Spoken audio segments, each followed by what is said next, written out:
Hi అండి. పళ్ళ పచ్చడి చూశారు కదా. నేను అంతకుముందు వీడియోలో మీకు పళ్ళ పచ్చడిని ఉప్పు పసుపు వేసి పండు మిరపకాయల్ని ఎలా మిక్సీ పట్టేసి స్టాక్ చేశానో చూపించాను. ఇన్ని రోజులకి ఇప్పుడు దీన్ని చింతపండు వేసేసి ఇందులో చింతపండు పెట్టేశానండి. చింతపండు వేసేసి ఒక 2 గంటల వరకు ఇందులోనే నాననిచ్చాను చింతపండుని. ఈ పచ్చడిలో ఉన్న తేమతోనే చింతపండు చక్కగా మెత్తబడిపోతుందండి. ఇలా ఒక 2 గంటలు అయిన తర్వాత దీన్ని తీసి మిక్సీ జార్లో వేసుకొని ఇప్పుడు మెత్తగా గ్రైండ్ చేసేసుకుంటాను. ఈ పచ్చడి మొత్తాన్ని ఇప్పుడు చింతపండు, ఎల్లిపాయలు, మెంతుపిండి, ఆవు పిండి వేసేసి జీలకర్ర ఇవన్నీ వేసేసి పెట్టేసుకొని మనం ఎప్పుడు కావాలంటే అప్పుడు పోపు పెట్టుకోవడానికి వీలుగా రెడీ చేస్తున్నానండి దీన్ని. చూడండి, ఇప్పుడు దీన్ని మనం మెత్తగా గ్రైండ్ చేసేసుకుందాం. చూడండి, చింతపండు, పండు మిరపకాయల తొక్కు అనేది చక్కగా మెత్తగా గ్రైండ్ అయిపోయింది. ఇప్పుడు దీన్ని పక్కకు తీసేసి ఇంకా ఉంది కదండి కొంచెం, దాన్ని కూడా ఇలాగే గ్రైండ్ చేసేసుకున్నాం. చూడండి, ఇంకా ఇది ఉంది. ఈసారి దీన్ని వేసేసుకొని గ్రైండ్ చేసేసుకుందాం.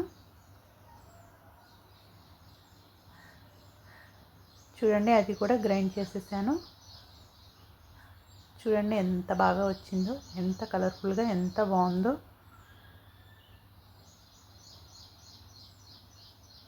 మనకి ఇది పండు మిరపకాయలు వచ్చిన కొత్తలో పెట్టేశానండి.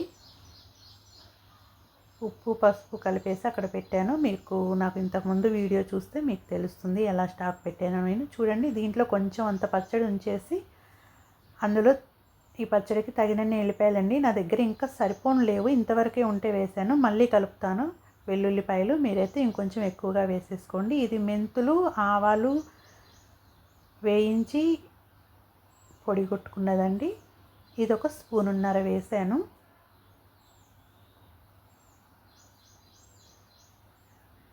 ఇందులో ఇప్పుడు కొత్తగా వేసింది నేను చింతపండు, వెల్లుల్లి, మెంతిపిండి, ఆవు పిండి, ఒక స్పూను జీలకర్ర వేసుకున్నానండి. చూడండి, వీటన్నిటిని కూడా ఇలా గ్రైండ్ పట్టేసుకున్నాను. ఎల్లిపాయలు కొంచెం పచ్చగా మెదిగితే సరిపోతుంది. ఇప్పుడు ఇదంతా పచ్చడి మొత్తంలో కలిసేలాగా కలిపేసుకోవాలండి. మీకు ముందుగానే చెప్పాను కదా, ఎల్లిపాయలు అయితే ఇంకొన్ని పడతాయండి. నేను నా దగ్గర ఉన్నంత వరకు వేసాను. ఇప్పుడు ఎన్ని వేసానో ఇంకా అన్ని వెల్లుల్లిపాయలు వేసేసుకోవచ్చు. చూడండి, దీన్నంతా ఇలా చక్కగా పచ్చడి మొత్తం కలిసేలాగా కలిపేసుకోవాలండి. దీన్ని ఇలా ఉంచేసుకొని మనం ఎప్పుడు కావాలంటే అప్పుడు ఒక 2-3 రోజులు వచ్చేంత వరకు తీసేసుకొని పోపు పెట్టేసుకోవచ్చు. ఇప్పుడు మనం దీన్ని పోపు పెట్టేసుకుందాం. ఒక చిన్న గిన్నెలో నేను తగినంత ఆయిల్ తీసేసుకొని, చూడండి, ఎండుమిర్చి, పోపు దినుసులు అన్నీ రెడీ చేసేసుకున్నాను. కరివేపాకు, కొన్ని వెల్లుల్లి రెబ్బల్ని ఇలా కొంచెం సగానికి విరిచేసి ఆయిల్లో వేసామంటే మంచి స్మెల్ వస్తుందండి పచ్చడి మొత్తం కూడా. ఆయిల్ హీట్ అవ్వగానే మనం పోపు దినుసులన్నీ వేసేసుకోవాలి. ఈ పోపు దినుసులన్నీ చక్కగా కరెక్ట్గా గోల్డ్ కలర్ వచ్చేంత వరకు వేగాలండి. అప్పుడు తాలింపు అనేది మనకి చాలా టేస్టీగా ఉంటుంది.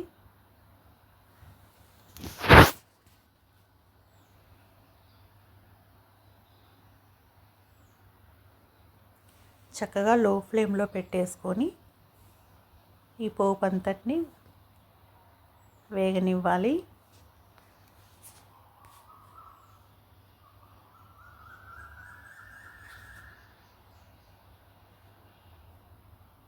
మనకి పండు మిరపకాయ పచ్చడిలో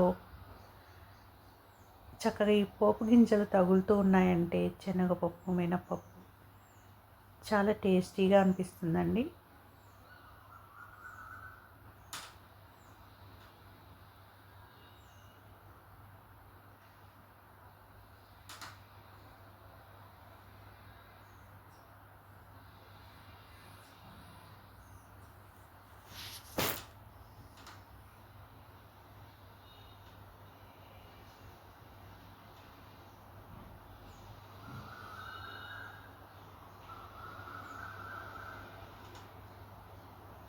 చూడండి, ఇప్పుడు మనం ఒక 7-8 వెల్లుల్లి రెబ్బల్ని ఇలా సగానికి చేసేసుకొని వేసుకోవాలి.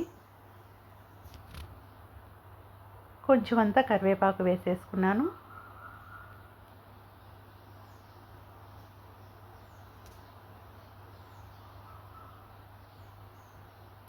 ఇప్పుడు కొంచెం అంతా పసుపు అండి, ఒక పావు స్పూను. ఎందుకంటే ఆల్రెడీ మనం పచ్చడిలో ఫస్ట్ పసుపు ఉప్పు వేసి పెట్టేసుకున్నాము. ఇప్పుడు కొంచెం అంతా ఇంగు వేసేసుకోవాలి. తాలింపులో ఇంగు వేస్తేనే ఆ స్మెల్ టేస్ట్ వేరుగా ఉంటుందండి. చూడండి, ఇంగు వేసేసి ఇలా ఒక నిమిషం కలిపేసి స్టవ్ కట్టేసుకోవచ్చు. చూడండి, తాలింపు గింజలు కూడా చక్కగా గోల్డ్ కలర్లో వేగిపోయాయి. పర్ఫెక్ట్గా రెడీ అయిపోయిందండి మన తాలింపు. ఇప్పుడు దీన్ని కొంచెం వేడి తగ్గిన తర్వాత ఇందులో మనం ఈ ఆయిల్లో ఎంతవరకు పచ్చడి సరిపోతుందో అంత పచ్చడిని వేసేసుకుందాం.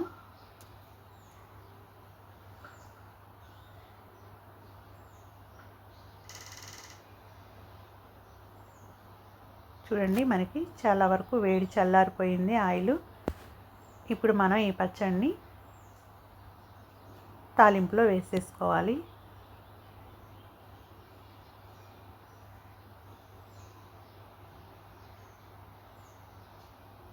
అంతేనండి, మనకి ఎంతో టేస్టీగా ఉండే పండు మిరపకాయల పచ్చడి రెడీ అయిపోయింది. మిగతా పచ్చడిని మనం ఒక బౌల్లోకి తీసుకొని ఫ్రిడ్జ్లో పెట్టేసుకున్నామంటే బయటైనా ఉంచేసుకోవచ్చండి. ఎప్పుడు కావాలంటే అప్పుడు కొంచెం తీసి ఇలా ఇప్పుడు మనం ఎలా పోపేసామో అలా తాలింపు వేసుకున్నామంటే చాలా టేస్టీగా ఉంటుంది. మనం ఈరోజు కొత్తగా పండుమిర్చి పచ్చడి పెట్టుకున్న అంత టేస్ట్ ఉంటుందండి.